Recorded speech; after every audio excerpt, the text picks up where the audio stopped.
So good evening, everyone. I am Cheney Clemens. I'm the Director of Youth Services at Roberta's House. Welcome to our Real Table Talk or our Roberta's House Live. I am going to be joined by two of my friends and my friends in the work, and they'll be on in a second to introduce themselves to you all.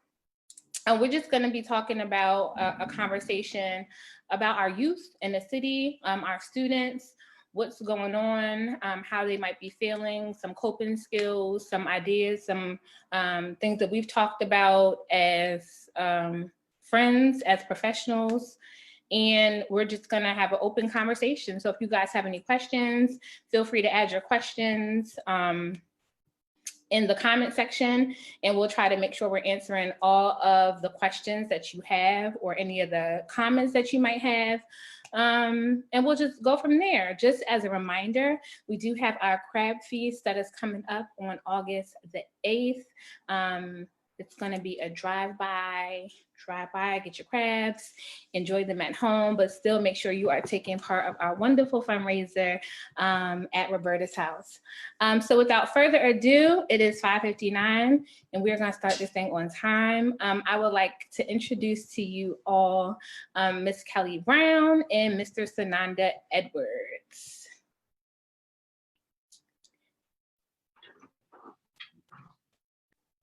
Hello, hello. Hi.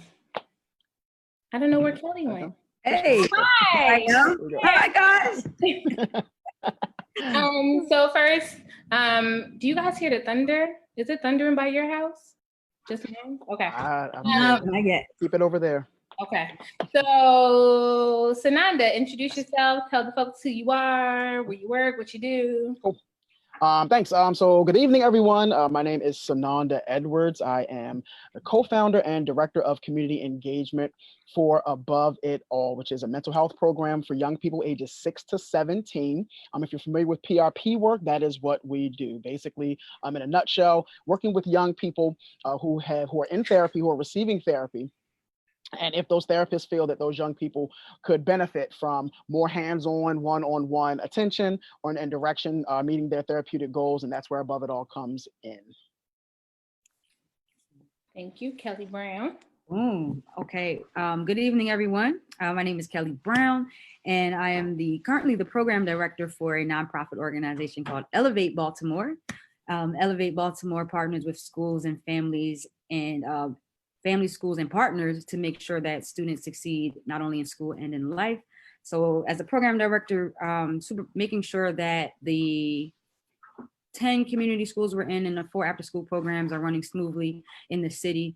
And in addition to serving as program director for Elevate Baltimore, I'm going to throw in a plug on the platform that we created called Spread Karma, the creator of spreadkarma.org, which is a fundraising and donation platform for projects that support underserved communities. So check out spreadkarma.org today. Hey. Wonderful. So I wanted to just start first by, I know that we all come from different backgrounds and we've all grown up differently. So Sananda, I know that you like to rep and me and Kelly aren't from here, so we can't go in on this wonderful high school experience that you've had. But can you tell us a little bit about you're growing up in Baltimore City, some of the things that you've gone through just as a Baltimore City youth, some of the things that you've had to encounter, and how, being in a high school that you went to, I'm not even going to say it yet, I'm going to let you talk about it since, that's your thing. That's my thing. That's your thing. Yeah, that's my thing. I appreciate it. Just your transition to the best HBCU, the Morgan State University. I like to shout out my schools too when you finish. It's not the same. It's not the same. Okay.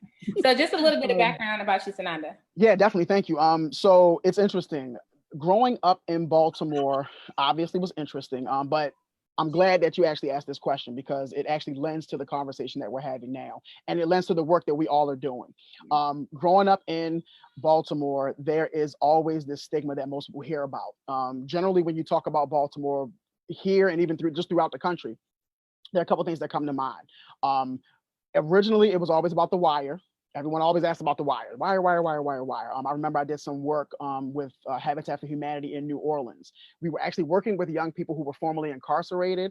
And I was just there with a group of high school students. And the young people who were formerly incarcerated were just like, wait, y'all from Baltimore? Wait a minute, that's the home of The Wire. Like, is it really like that? You know, that type of thing.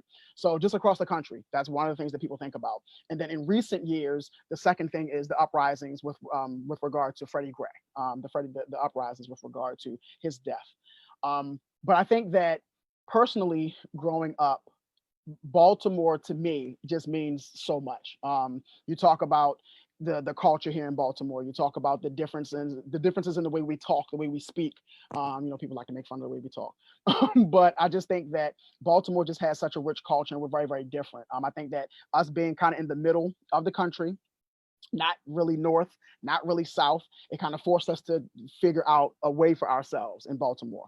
But growing up here, you had your fair share of challenges. I grew up in the Park Heights area, which originally was kind of known for crime, violence, drugs, things of that nature. But the reality of the matter is Baltimore is very community oriented. There was a time when, and we're I think we're trying to reach back to that time now.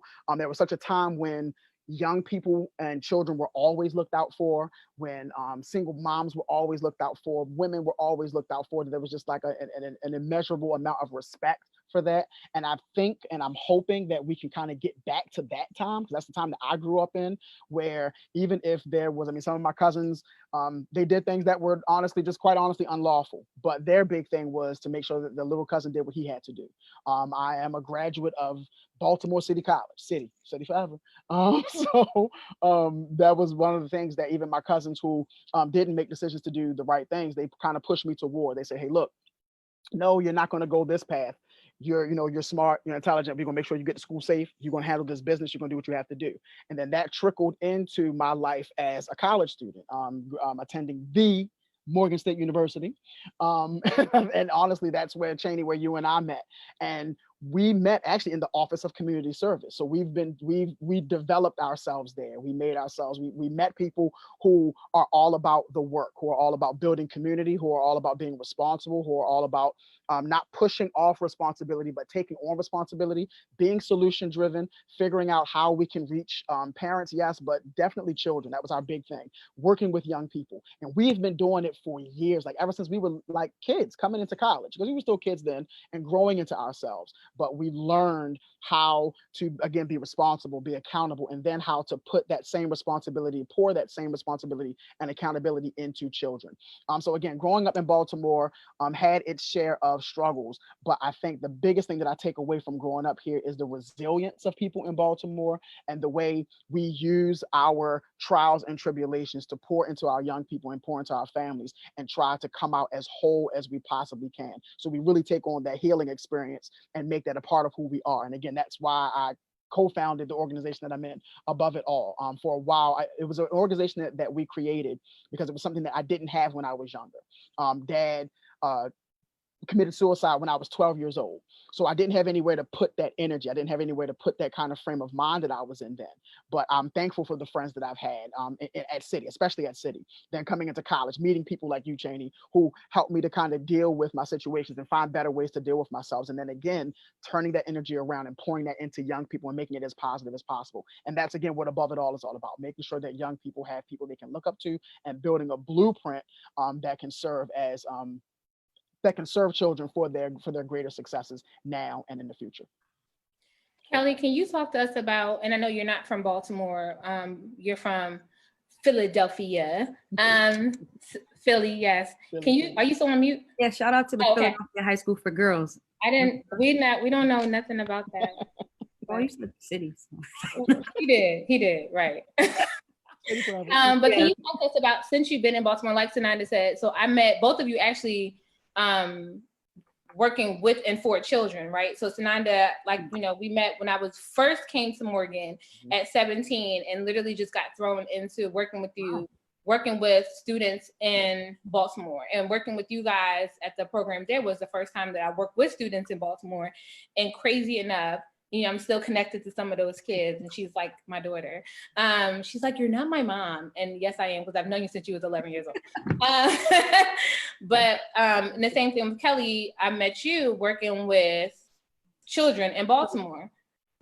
So can you just tell us about, for you coming into Baltimore and working with Baltimore youth, like the things that you've done and how you've impacted youth in Baltimore? Yeah, sure.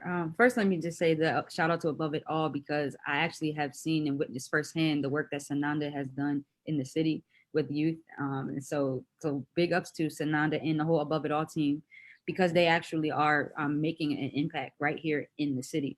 And so, yes, when I came to Baltimore,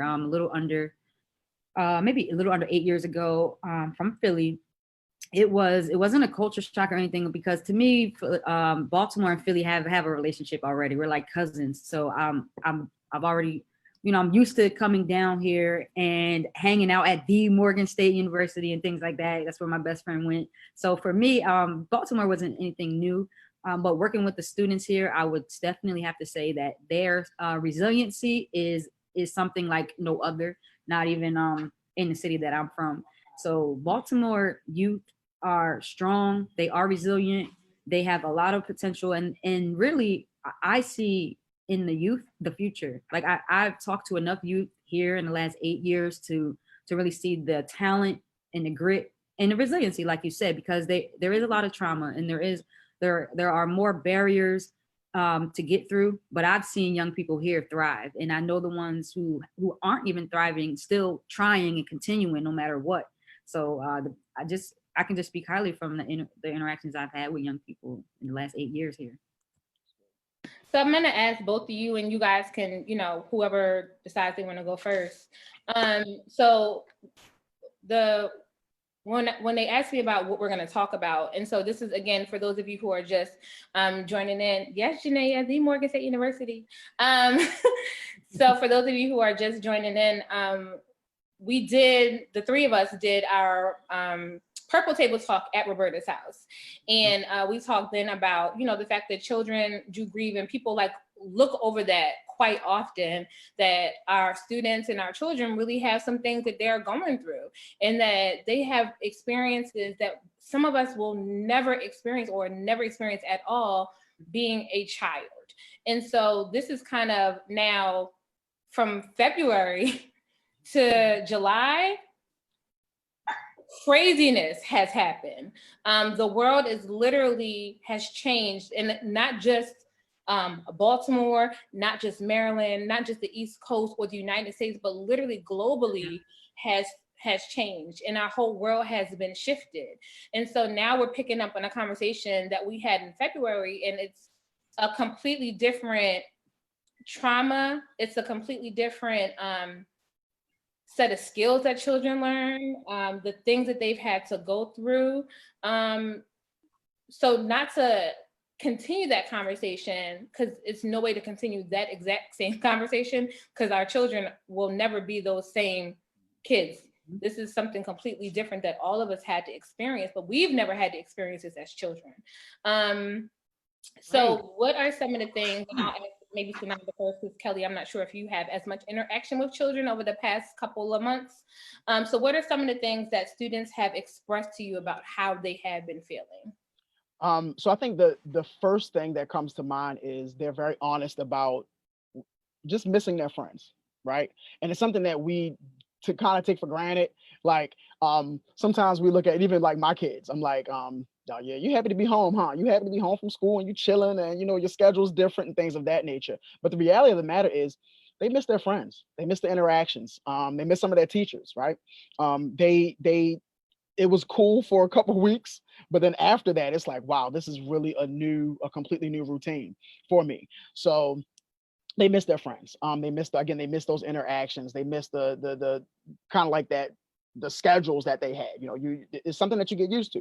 You get used to waking up, and if you eat your breakfast, you eat your breakfast, and you go to school, and then after school you may have what your after school programs and different things of that nature. And all of that was eradicated from them. So they're still getting the work done. And for some of our young people, they were able to kind of cope with doing their schoolwork and homework and things of that nature by hanging out with their friends and, talking to their teachers, talking to their coaches, talking to their after school program counselors and things of that nature. So all of that was completely eradicated. So I think that was a really, really big thing for them. As I talk with my young people regularly, that's one of the biggest things that they talk about is, what, I really miss my friends. Another thing I think is important is for us with regard to with regard to us and our interactions with our children, with the young people who we work with, is understanding that we kind of have to be even with what we're doing. It's new for them, just like it's new for us. Chaney, you mentioned this. This is completely new area for us. So we have to definitely, we have to be even. And what I mean by that is just as much as we're telling them all the things that they have to look forward to, like you have to get your work done, you have to get this done, you have to do that, I need you not to slack on this. We have to make sure that we're kind of giving them a pat on the back for the things that they are doing well, especially when school was in. And school let out, a couple of weeks ago.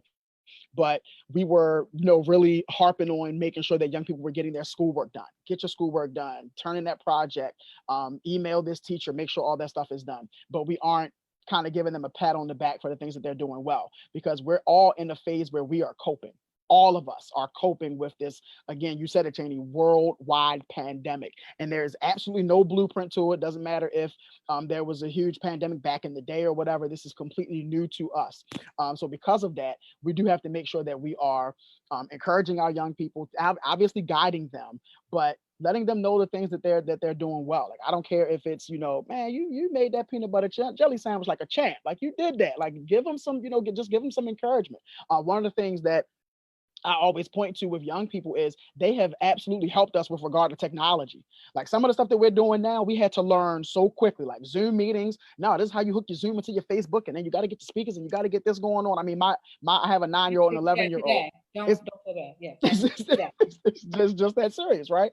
And originally this is the new norm for us. So it's something that they are taking on, they are taking it in stride, and they're doing a great job with it. So again, if we can find ways to allow our young people to know how much we not only care about them, but how much we appreciate them. And again, give them those thorns. I know sometimes that we, as a former kindergarten teacher, roses and thorns. We give the thorns. We always tell them, hey, these are the things you need to work on. These are your obstacles we need you to overcome. But we got to give them roses, to give them those roses too. Let them know the things that they're doing well, how much we appreciate them, because again, we are all coping. It's all brand new territory, and they are coming through amazingly and honestly dealing with it a lot better than some adults are. So we definitely have to encourage them and give That's very true. I think when you talked about routine, so I think even as adults, like for me, and I had this conversation with our executive director in the beginning, I was like so confused about like how to work from home. I feel like for the first 2 weeks, I was like not getting anything done because I was just stuck like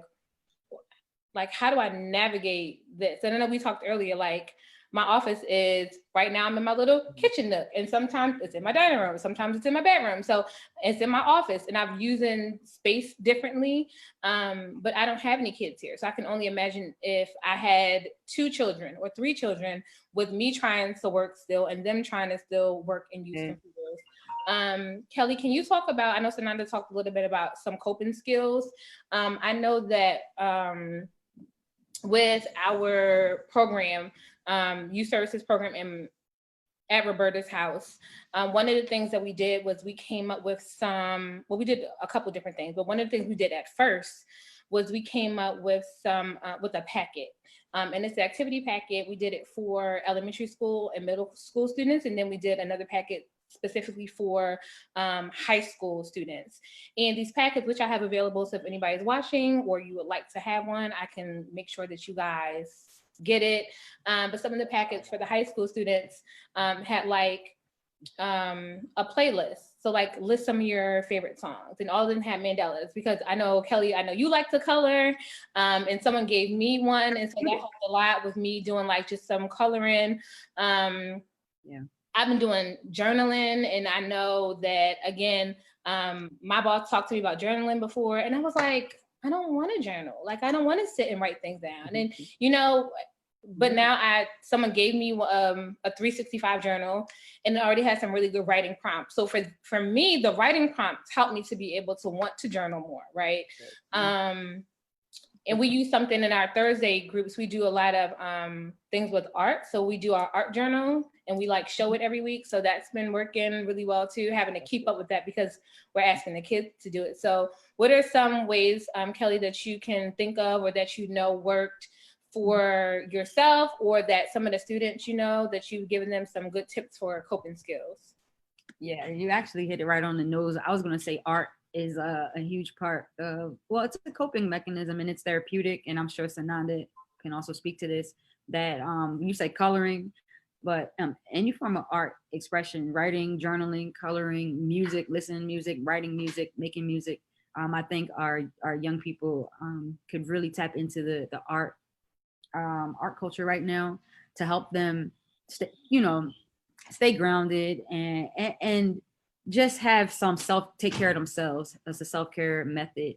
In addition to that, though, what I've really pushed for at the program level at Elevate is to still provide programming for young people that although it won't look the same, but that will still bring a level of engagement to them. So like right now we are in summer, although school ended, we have summer programs going on across the city. Many organizations are offering programming to young people that I really do think would help, because it's not, to Sanana's point, young people miss each other. And so even if it is just like this, like you two of my best, really close friends, I'm on the Zoom with y'all, and this could be a fellowship platform for scholars in the classroom, not with the teacher present or anything like that, but just pushing for ways for young people to still meet up and engage with each other is important. And so for all the programs going on in the city, I think it's important for us to highlight them, share resources as much as possible. I know Sananda does a great job at that, and Cheney, you as well with the Roberta House, like sharing the resources. For Elevate, we have 4 Freedom Schools virtual programs going on right now. I know Play on Purpose Pop also has virtual Freedom Schools right now. And I think the Y also has virtual Freedom Schools going on. So these are programs that are still recruiting and for grades, I think it's K through 8th right now, that are enrolling young people to come into virtual space. It's not all day, but it is a chance through the day to engage, to do enrichment, and also to learn.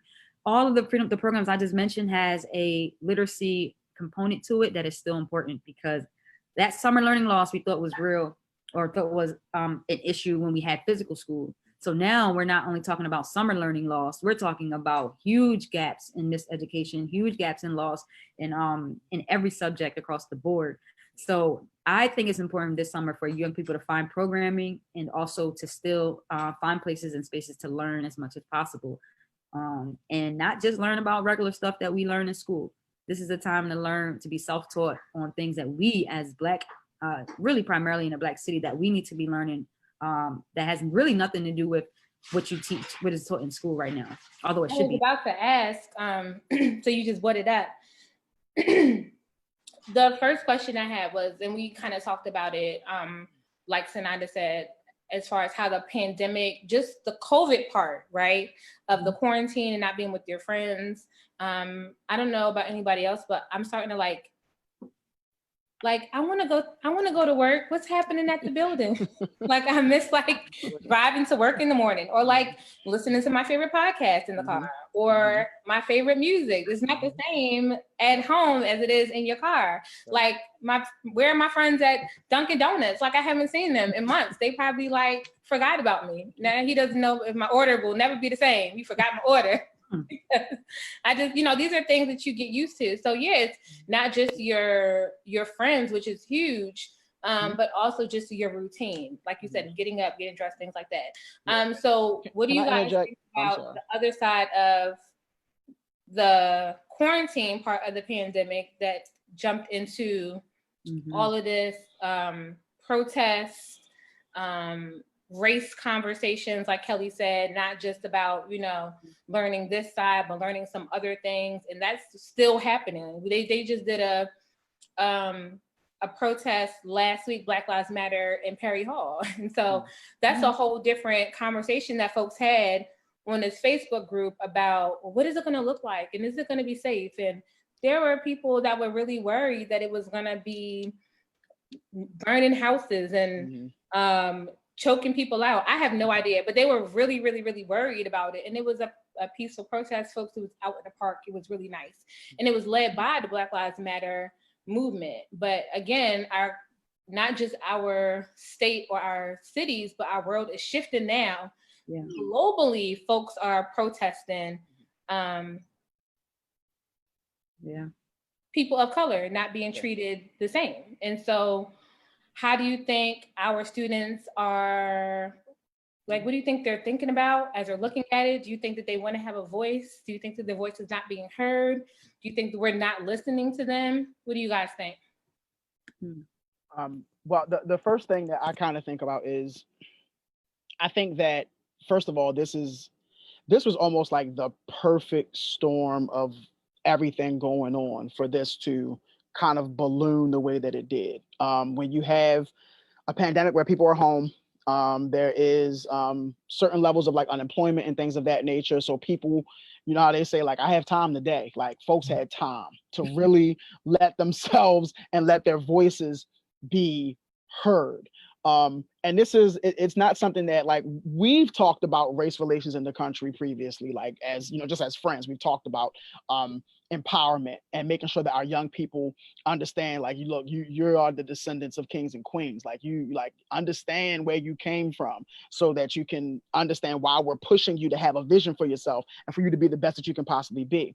So I find that young people are taking that so seriously today. The young people who are at the head of some of these protests, even in Baltimore, is just astounding. Like, it warms your heart. It's like, go ahead, man. I wish I was 21 again so I can get out there, but I can't really come because I got the kids, so I can figure out somebody to babysit them maybe. But you have these young folks that are out there and they are making sure that their voices are being heard. Another transition that I'm seeing is, and again, it's not in the media very, very big, but I'm starting to see it in different circles. You have these young people who are like athletes who are now considering going to HBCUs, whereas it's like previously that wasn't the case. And we know back in the day, before you can get into predominantly white institutions, you had black, like, the star athletes going to HBCUs, but then that kind of shifted, and now potentially there's a shift back where athletes are like, you know what, I need to get more in touch with my culture. I need to get more of an understanding of who I am. So I'm loving what's going on now, because not only do you have these young people who are speaking up and are making their voices heard, but you have young people who are interested in finding out, like, well, wait a minute, you all are saying this thing is systemic. Like, what exactly does that mean? It's like, all right, well, let me tell you. Even though we celebrate Juneteenth, understand that there were laws put in place that kept us from getting health and making sure that we, you know, they still try to destroy us. So it's like there is this kind of renaissance of learning. It's a renaissance of engagement. And one thing that I love about our people is just the fact that this is not about hate. It's not about us hating you. It's about, we're ready to be recognized. Not only are we ready to be recognized, but we're ready to be respected. We're ready for the cultural, the different things that we've put into this world culturally is, again, being respected. And that, you know what, and not only am I doing this for me, and that's why I love the fact that young people are doing it. We want this to be something that is understood for generation to generation to generation. So, like, with my kids, they have an understanding, and I'm talking about my biological children, but also the young children that I work with. They have somewhat of an understanding of what's going on, but you also have to be careful with that, because sometimes what they'll take it in as, the police did what to George Floyd? Oh, I hate police now. And it's like, whoa, time out. So now it opens up again conversation. No, understand that these are, you know, people who made bad decisions and things of that nature. But I know some great police officers. I do. That doesn't mean that I'm not holding all police officers to a certain level of accountability, because it's like, man, you need to check your bros, right? So that being the case, but again, it's opening up so much dialogue. And I think it's important for us to have that dialogue, because it does impact us emotionally, it impacts us mentally, and then again, it impacts us systemically. So because of that, like, again, this was the perfect storm of it, but it's also a great opportunity for us to, again, get our voices heard, make sure that we're talking to one another, and make sure that we're building up our young people as we go. Kelly, what you think? Well, I think Sananda pretty much like hit it on the nose. It has been a whirlwind, and it has been a time where the world has changed in more ways than one, right? So not just the pandemic, and of course now we're talking about George Floyd and the murder of George Floyd and how that caused an uprising for the whole world. And a lot of our young people in Baltimore, they can if they remember 5 years ago the uprisings that occurred after the death of Freddie Gray, then they can now understand or see how what happened in Baltimore, how it was not in vain, in terms of the uprising, in terms of the young people actually speaking out during that time and actually rallying up for what they believed was right. I see, like, they see now the world doing that. Like, any country is doing that right now. And so when it was such an issue, or when Baltimore was on the big screens on CNN and all that, and it was such a almost a negative image for Baltimore in many ways. Now I think young people can see it and understand, like, they were right at that time. The world needed to catch up then. And at this point, it's like enough, or what we already say, enough is enough. But now the world is catching up to what Baltimore young people have been saying all along. And this is important for them, for us to acknowledge that as well. But overall, I think, Cheney, your question was how can they cope with it? No, I was just curious about you guys' thoughts on how our youth have, and I think both of you answered my question with how the youth are shifting with the other side of this pandemic, right? So it's still happening. Some states are closing again, right? And so we're like, oh no, by summertime, this will be fine. And I don't know about a lot of folks, but like for me in the beginning, I was like, what are we doing? Okay, fine. We'll be in the house for a month. And then it's like 2 months and then 3 months and then 4, a little bit, right? And so you can still go out to eat, but you got to eat outside. If you inside, it's still got. I went to a restaurant the other day. They took my temperature when I walked in the restaurant, but just to go sit outside. So like you had to walk through the restaurant to go outside to sit, and they took my temperature just to walk through the restaurant. And then they didn't even have menus anymore. They had like the barcode on the table, and you have to scan the barcode for your menu.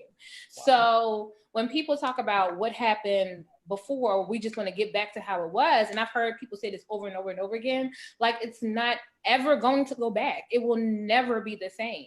And so now we think about, and I know, again, I had a conversation this morning about my mild anxiety about what the school year is going to look like. And I know, like, we don't, we're not Dr. Santelisa's, and Lord knows what she's thinking, trying to move a whole city of students and teachers and staff forward. But who knows what the school year is going to look like for next year. And then how is that going to impact our youth? I know, like how you guys know, it's hard to keep little people from touching each other, from touching you. They want to hug you. They want to run up to you. They want to hug each other. If I can get $1 for every time I told a student, please keep your hands to yourself. Please keep your hands to yourself. Please stop touching him. Please stop touching her. I would be rich, because I feel like I said it like every day 1 million times. So I don't know what the school year is going to look like for next year. I'm very intrigued. Like I said, I'm also very anxious.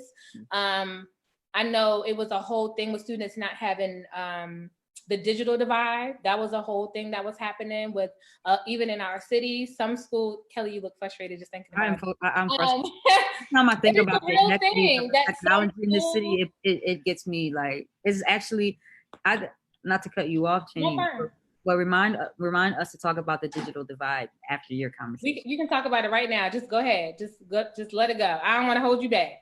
Well, you mentioned if we do not go back to physical school, you mentioned something like the digital divide, and I truly believe I have a few views on the whole education system here, but not here in Baltimore, but here in really in the United States. I truly believe that this is a civil rights issue. When we talk about, how can I say this? When we talk about communities that are literally already set behind, when we talk about test scores and grade levels, we talk about large numbers of communities that are already behind, which means that they're not getting the proper education. And in the Constitution, it says that all people, all children have a right to a fair and equal education. But how is that fair and equal when we are in physical school and we know that school districts are not created equally? That's one thing. But then you add in this factor of distant learning, right? And when you add in distant learning, and then you go back to the Constitution that says all students have a right to fair and equal education. But now we don't even have one-to-one laptops and technology for every student. So now where do the rights lie for a family right now that has, from March till now, has not gotten any education at all whatsoever? So this is a whole nother conversation that I think it needs to be had. And I've been talking to people about it. Maybe we'll do this conversation at the end of the summer, so yeah, because conversation every month, every couple months, we'll catch back up. We're going to have a follow-up because it is extremely important that we, if we do not go back in the fall, that we figure out how to at least get the young people and the families who don't have technology set up. I will say that, and this is Elevate Baltimore. So this is actually, to congratulate Elevate Baltimore on something that they just did, was they set up 2 Wi-Fi community mesh Wi-Fi's in the neighborhood. So if you go to Cherry Hill, and if you're watching right now and you're in Baltimore and you know Cherry Hills area, if you go to Cherry Hill right now, Elevate has set up in their headquarters on their roof a Wi-Fi mesh that will allow the whole neighborhood in Cherry Hill to now have Wi-Fi access. And so that's coming very soon, where the community will have a passcode and have access to Wi-Fi, but that still doesn't address the devices. And then that same Wi-Fi mesh is also put up in Sandtown area by partnership with Elevate Baltimore as well. So this is some solutions being had in the community, but I think we just need to talk about how we can pull together and get laptops to the students. Every student needs at least a device right now. If we are not going back to school, that's like one of the priorities I think we have to address. I was going to ask you guys, what did you foresee as a recovery plan? Again, I know that we are not the powers that be. I know that we don't make any real decisions. Somebody could always forward this video to somebody who might, I don't know. It's a possibility. We might be the change right here. It's a possibility. 3 of us could figure it out. So Sananda, Kanye West, I heard he's running for president. He's Talk not about that too. First make Kanye president, then we wouldn't be here. Oh, I'm sorry, no. I don't think that's the real solution. I was looking for, it's a possible. I don't think that's not what I was going for. That's not what I was looking for. So when we talk about a possible recovery plan, and like I said, I know that we are not the ones to make a decision for Baltimore City students, but like, what are some things that you think, like Kelly said, one of the biggest things is trying to get our students just technology, right? I know that they had packets, and I know that some schools tried the packets. I don't know how successful the packets were versus having online classes.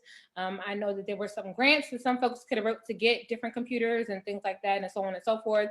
So technology is one of the things that Kelly brought up. Sananda, what do you think? Like, if we had to come up with some type of recovery plan of what we might be able to do to help our students after all of this is over? Right. I think, well, first of all, in a complete agreement with what Kelly said, like, we have to make sure that we are finding a way to kind of bridge that digital divide.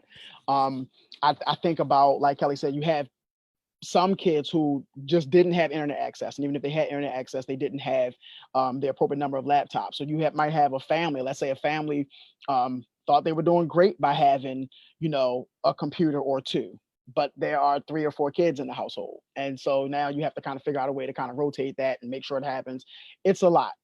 So I think that bridging that digital divide, making sure that kids have not only access to Wi-Fi, but have their computers or laptops or whatever it is that they're going to need. Another important thing that I think we're going to have to think about is and Chaney, you actually mentioned this, just talking about just anxiety in general, right? You have, with schools opening up, what level are we going to make sure that we're taking care of the mental health needs of not only our students, but our teachers and our administrators and all that type of stuff. Because there's a level of anxiety once things that's going to be present once things like fully open back up.